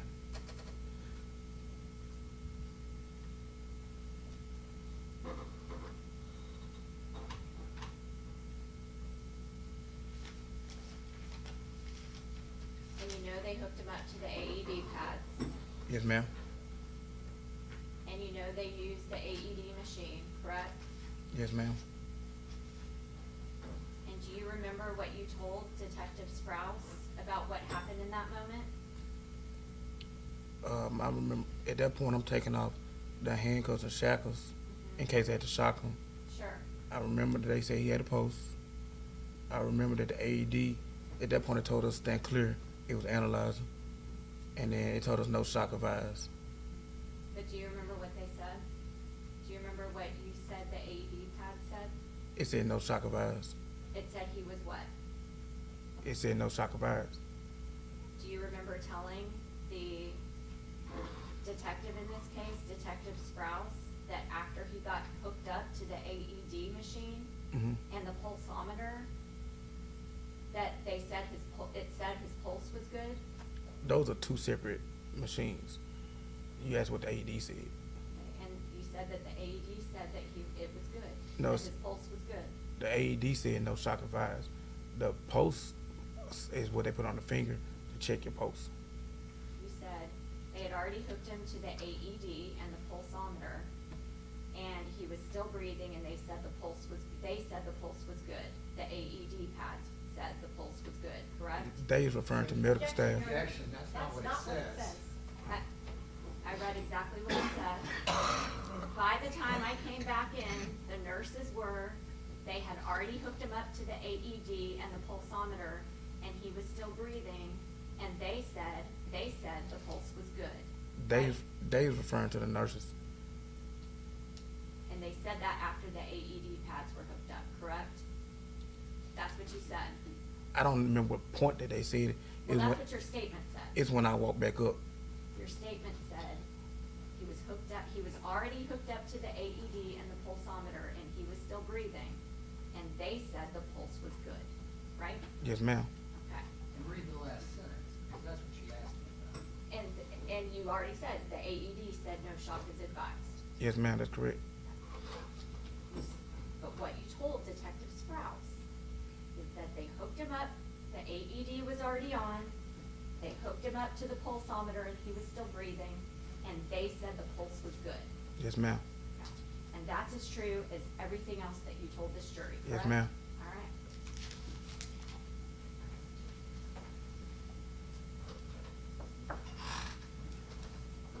You want cross? Just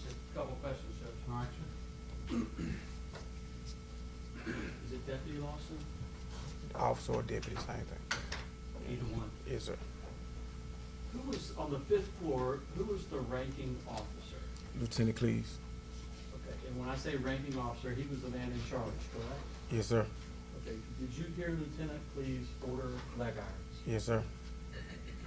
And when I wasn't there, and the video only tells part of the story because there's no audio, correct? Yes, sir.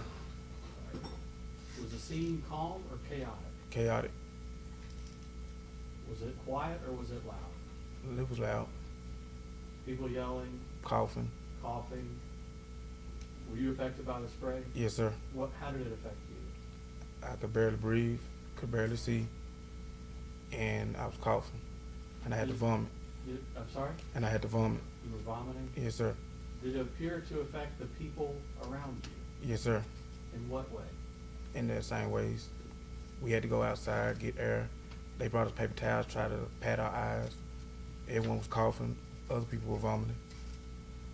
Outside? Yes, sir. There's been discussions about a gymnasium on that floor. Yes, sir. When I hear gymnasium, I think of a big room with a roof.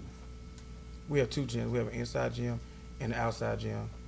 The outside gym is the one immediately behind the camera that's what we were walking towards. So you could get fresh air, correct? Yes, sir. That's all I have, Judge. Dukes? Yes, Your Honor, thank you.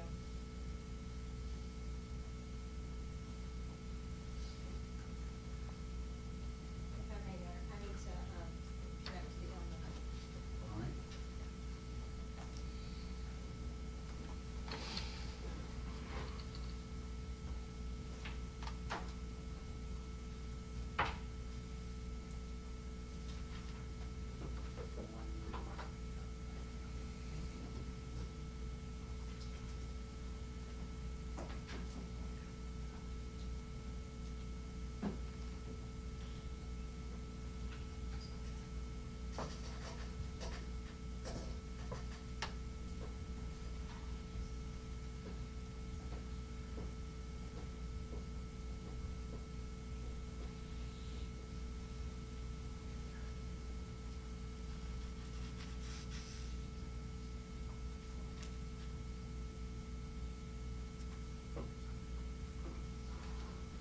While we're waiting on the Elmo to kick in,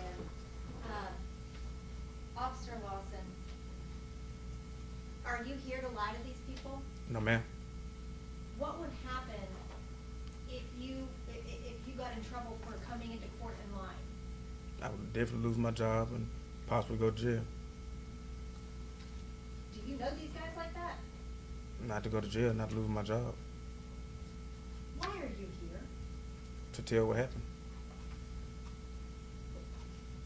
At any point while you were around Mr. Freeman, prior to him stopping breathing, at any point, did you think he was going to die? No, ma'am. At any point when Mr. Parham had his knee on him, did you think that he was unable to breathe? No, ma'am. Were you able to see that he could in fact breathe?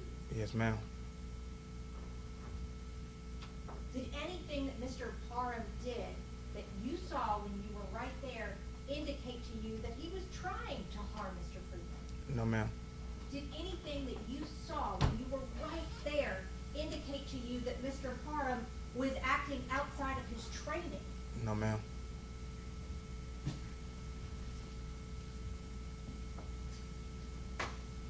While y'all were around him, you've watched the video now, right? Yes, ma'am. Were people constantly monitoring him? Yes, ma'am. Were you one of those people? Yes, ma'am. Was he breathing? Yes, ma'am.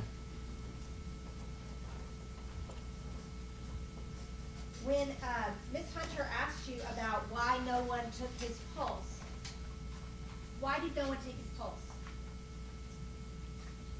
Because we were seeing him breathe. What did that mean to you? He's breathing, that means his heart's beating. I want to talk to you real quick about Ms. Hunter's questions to you about your training, okay, the policies. Yes, ma'am. Under the policies for use of force, it says, inmates may not be placed in a face down or in a prone position while in restraints because of the possibility that they may be unable to breathe properly and asphyxiate, deprive a person of oxygen, usually leading to unconsciousness or death. If an inmate must be placed in the face down in a prone position, he or she must be observed continuously by security staff. Did that happen? Yes, ma'am.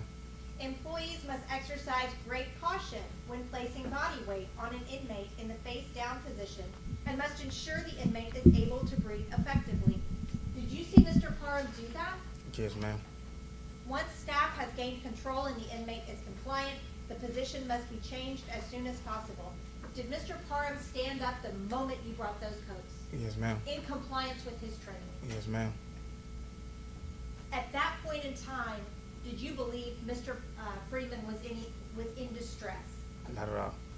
After that point in time, had you seen him breathing? Yes, ma'am.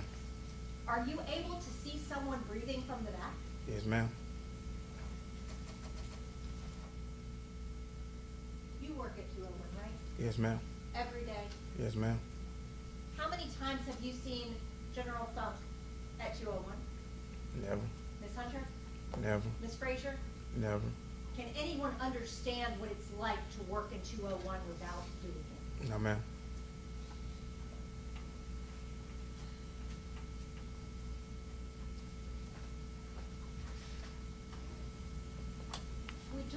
Ms. Hunter talked to you a lot about the way that y'all picked up Mr. Freeman.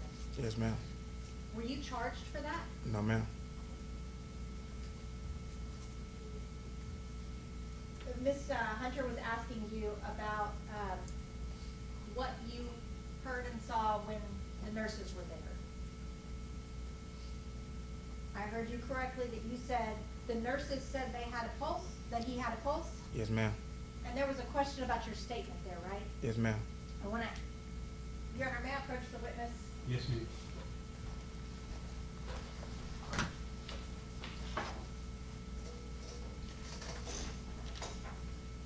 Officer Lawson, if you'll please turn to page 4.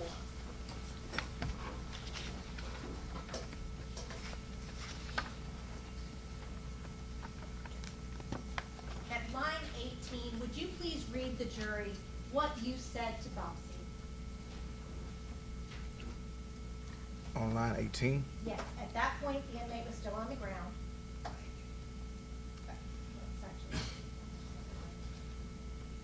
Line 19 is Corrections Deputy Will Height speaking. 118, I'm sorry. 118.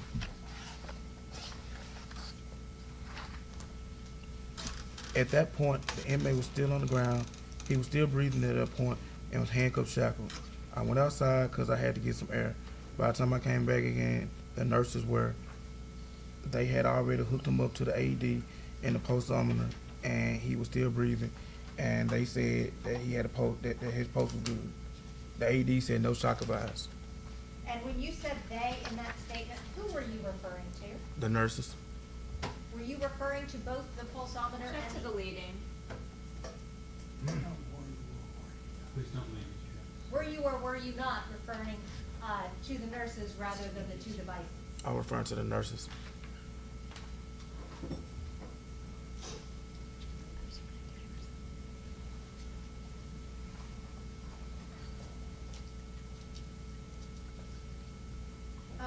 I'd like to refer your attention to page 3.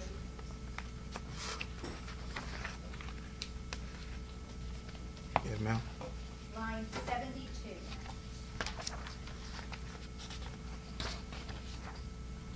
Yes, ma'am. Ms. Hunter said several times that he was only able to grunt at that point. Is that what you told Boxy in line 72? I said he was grunting. Not that he was only able to grunt. No, ma'am.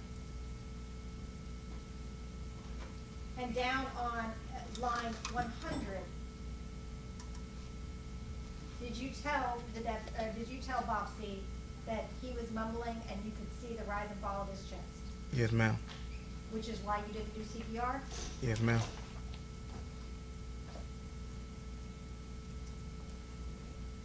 When did this happen? How many years ago? It was October 5th will make 4 years. It was a traumatic day for you Yes, ma'am. forever. everyone that was involved. Yes, ma'am. Was it a calm day? No, ma'am. When you went to go speak to Boxy, were you going there to tell them something untrue? No, ma'am. Why did you go speak to Boxy? Well, I guess because you had to, but were you trying to give them any incorrect information? No, ma'am. Did you appreciate how serious this situation was? Definitely. Did you respond to the questions the best that you could? Yes, ma'am. Did you have the video playing in real time with you as you were speaking to Boxy? No, ma'am. Were there some things that you may have gotten a little bit wrong? Yes, ma'am. Were you trying to do that? No, ma'am. Are you trying to do that today? No, ma'am. Were you lying? No, ma'am. Are you lying today? No, ma'am.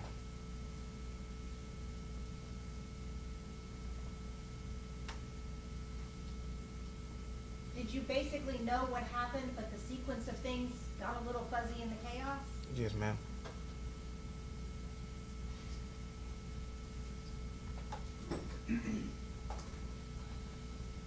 Please tell me what effect the spray had on you and your ability to perceive things clearly. If you've never been exposed to it, it'll put you in a panic.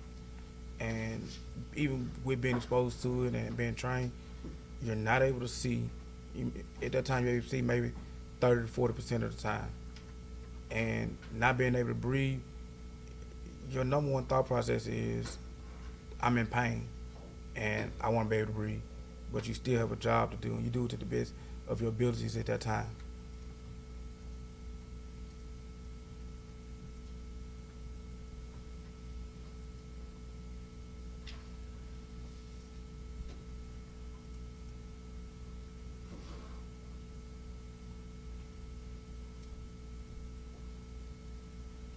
Officer Lawson, is this the other part of that hallway from where Mr. Freeman was? Yes, ma'am. Is this area right here? Is that the sun that we can see? Yes, ma'am. How do we see the sun right there? That's the outside gym.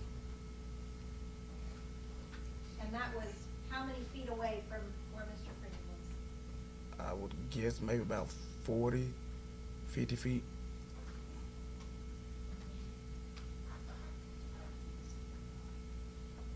What about the ground feet? All right. That's all I have, Your Honor. We have just a second. Yes.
This is an important enough situation that I want to walk through it, and you can look at your copy up there if you want.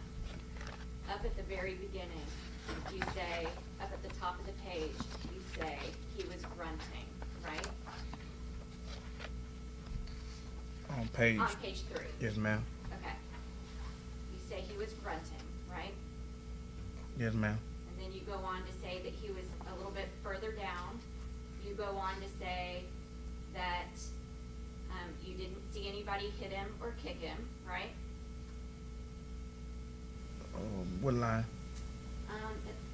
My numbers are kind of bad. It's about,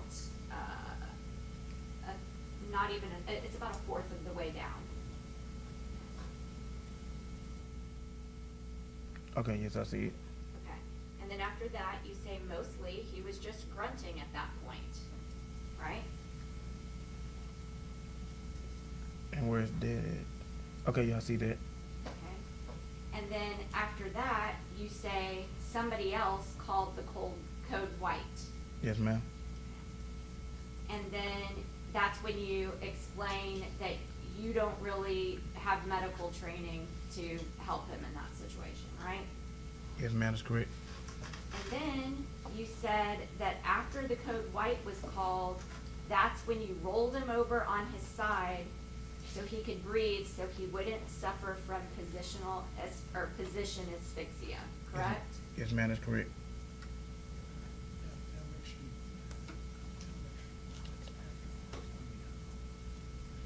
That is after Courtney Parham has already gotten off of him, correct? Yes, ma'am, that's correct. So Courtney Parham has already gotten off of him, and that's when y'all say that you rolled him to the side due to wanting to save him from positional asphyxia, correct? Yes, ma'am, that's correct. Okay. And then after that is when you say that he was mumbling, correct? Yes, ma'am. Okay, and that mumbling part, is that, I just wanna understand when you're saying that, is that when y'all are picking him up like this?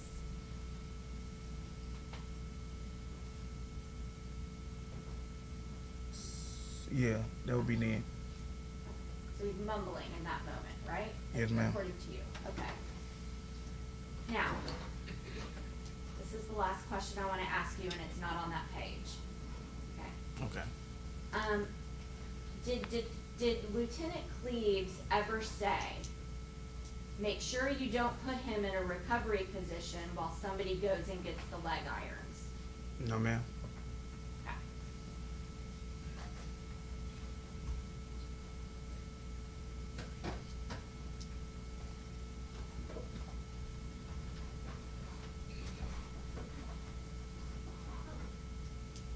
Just have one question, Judge.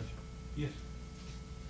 Was it Lieutenant Cleaves that ordered the leg irons? Yes, sir.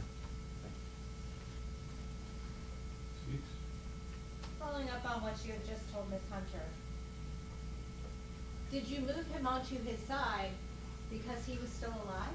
Yes, ma'am. Had he suffered from asphyxia at that point? Was he breathing? He was still breathing at that point. He had not suffered from asphyxia. And he was mumbling, making noises? Yes, ma'am. When you talked about that you didn't have that kind of certification, medical certification, okay? What are you trained to do? CPR. Do you do CPR on someone who's breathing? No, ma'am. Were you talking about a different type of medical intervention? Yes, ma'am, that's what I was referring to. That's all I have. Any other questions this week? All right, thank you, sir. You can sit down. All right, thank you. You're not gonna be allowed to talk to anyone else about your questions you were asked or any answers you gave, especially if they haven't testified in the trial. So if the trial's over, then you can discuss it. Yes, sir. Thank you. You all put